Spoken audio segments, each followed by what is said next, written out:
watched Revelations, Paradise Lost 2, the second documentary presented by HBO about Damien Echols and the other two boys who have come to be called the West Memphis Three. It is a very educational piece concerning small-town mentality, quite worth seeing. The following discussion is based upon data presented in this film. You may recall the case. 3 young children were murdered in a manner that was savage beyond description. They were mutilated, emasculated, bitten, and 2 of the 3 were finally drowned, naked in a wooded area. Since the murdered children had been killed in such an abundantly brutal manner, the good Christian people cried out for justice, for blood to be spilled, to right this dastardly act, and Satanists would agree that such just vengeance was called for. But the local denizens didn't seem particularly interested in finding out who actually did it, which would be the way to dispatch satanic justice. Instead, they sought and found a quick fix to their distress in time-honored lynch mob tradition. Enter Damien Echols and pals. He and his friends were the town oddballs. Damien dabbled in Wicca, and was charismatic enough to have Jason Baldwin as a friend and Jesse Miskelly Jr. as a follower. Neither of his companions was as bright as he, with Miskelly actually having an IQ of only 72. Because they at times wore black clothing and nail polish, the local yokels thought that they must be devil worshippers.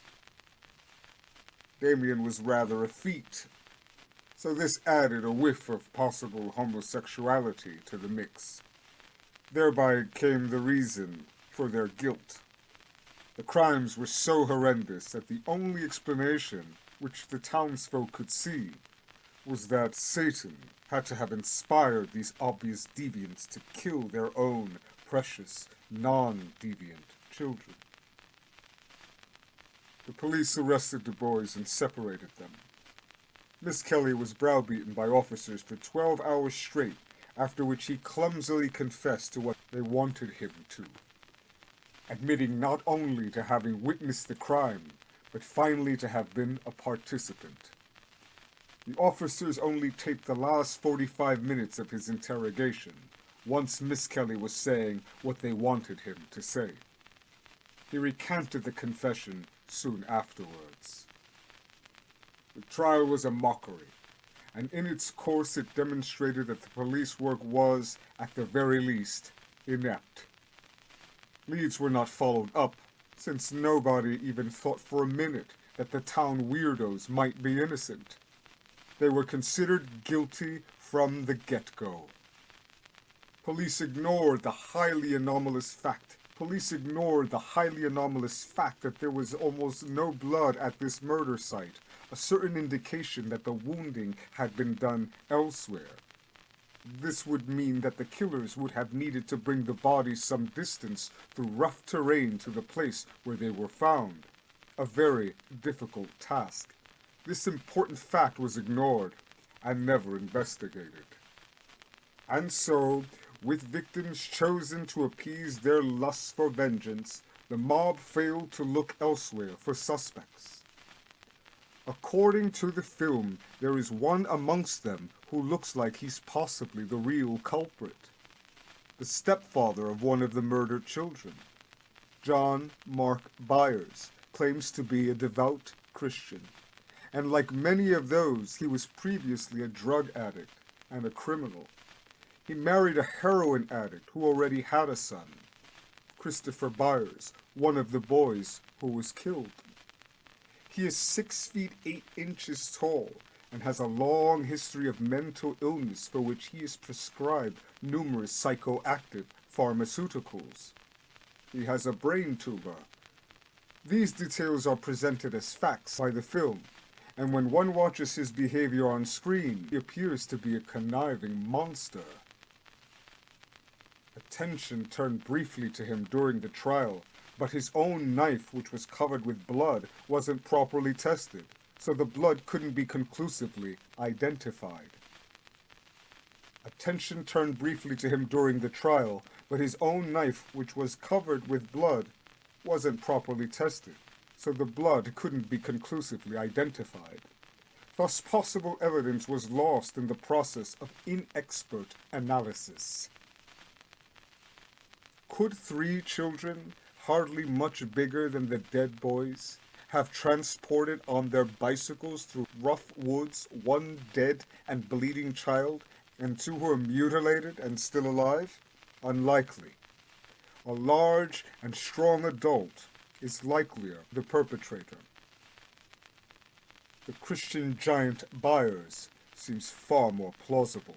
The Christian giant Byers seems far more plausible. Ultimately, no reasons were given during the trial as to why the 3 accused would have been motivated to do these murders, except for their alleged interest in Satanism. The prosecutor spoke of how religion had been used for centuries to kill others, and he meant sacrifice, like the Aztecs and Druids had practiced. He failed to see the irony of his argument in that his own Christianity should have been added to that list of guilty forebears. So Faye Damien was branded a Satanist, a deviant, and thus no other facts were needed by these people to justify his crime. This was more than enough for the blood-maddened rabble. Their anger and grief served to give them tunnel vision. As seen in the documentary, what is truly chilling about Byers is that he appears to be very calculating. Every word has the feel of being spoken on stage, and the filmmakers document his contradictions, and more damningly, his own ritual, wherein he goes to the site where the bodies were found and symbolically buries, then immolates in effigy the 3 incarcerated boys. Did anyone ever have any evidence of ritualistic behavior on the part of the accused? No. Did our malignant father display this behavior? In spades and on camera.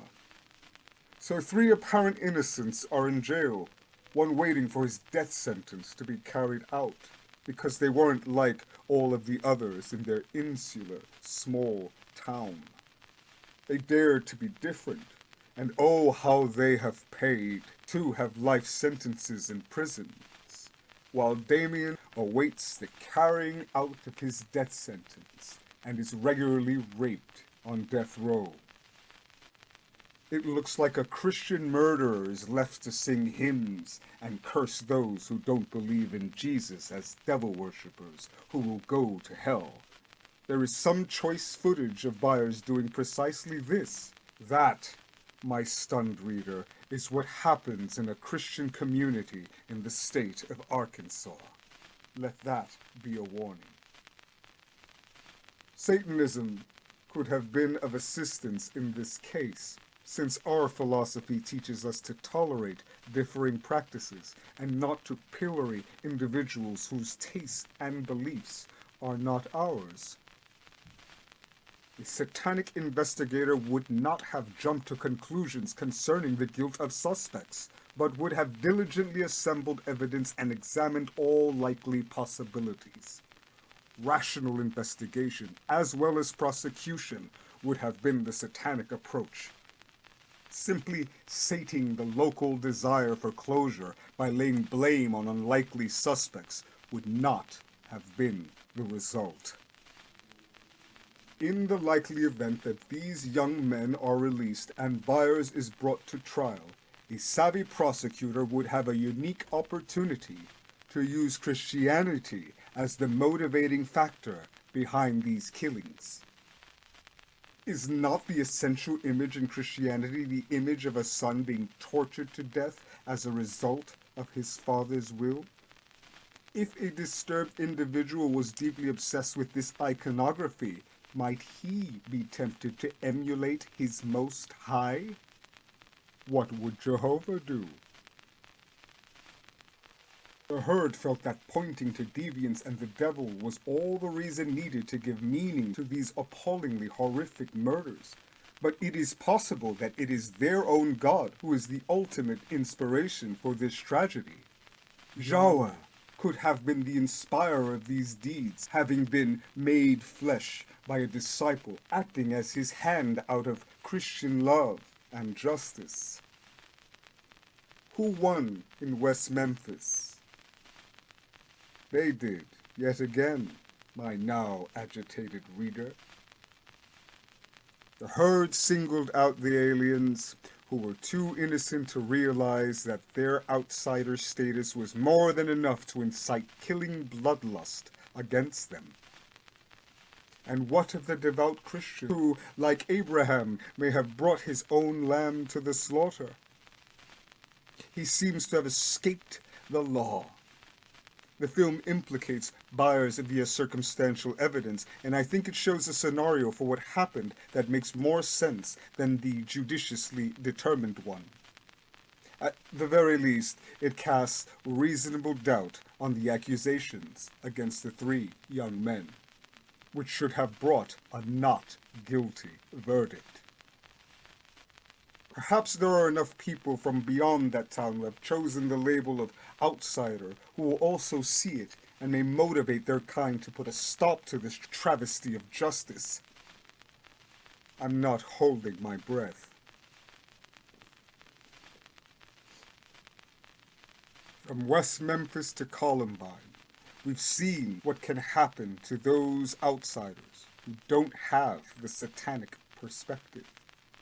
They may be led to desperate acts or simply slaughtered to appease the fears of the masses. And people say there is no human sacrifice today, or they try to say that it is something we Satanists practice.